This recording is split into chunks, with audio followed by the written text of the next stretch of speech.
সুবিধাবঞ্চিত শিশুদের কল্যাণে কাজ করা একটি সংগঠন উৎস। ৫ শতাধিক শিশুর শিক্ষা, আশ্রয়, সার্বিক উন্নয়নে নিয়োজিত এই প্রতিষ্ঠানটি প্রতি বছরই একটি সঙ্গীত অনুষ্ঠানের আয়োজন করে তারা, যেখান থেকে আসা অর্থ ব্যবহৃত হয় শিশুদের জন্যই। এবারে সেই উৎস সন্ধ্যায় গাইবেন বাপ্পা মজুমদার ও শমনুর মনির কোনাল। কাল শুক্রবার সন্ধ্যায় ঢাকার শহীদ আবু সাইদ আন্তর্জাতিক কনভেনশন সেন্টারে হবে এই আয়োজন।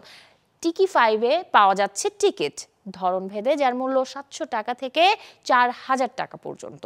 অনুসারীদের আহ্বান জানিয়ে গায়িকা কোনাল ফেসবুকে লিখেন, আপনারা যারা কোনো এক সুবিধাবঞ্চিত শিশুর ভরসা হতে চান, ভূমিকা রাখতে চান কোনো এক শিশুর সুন্দর ভবিষ্যতের সঙ্গে, উপভোগ করতে চান কিছু চেনা সুর, চেনা গান, চলে আসুন এই চ্যারিটি ইভেন্টে।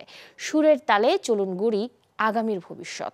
আয়োজকরা জানান, সন্ধ্যা ৬টা ৩০ মিনিটে শুরু হয়ে এই আয়োজনটি চলবে রাত ৯টা ৩০ পর্যন্ত।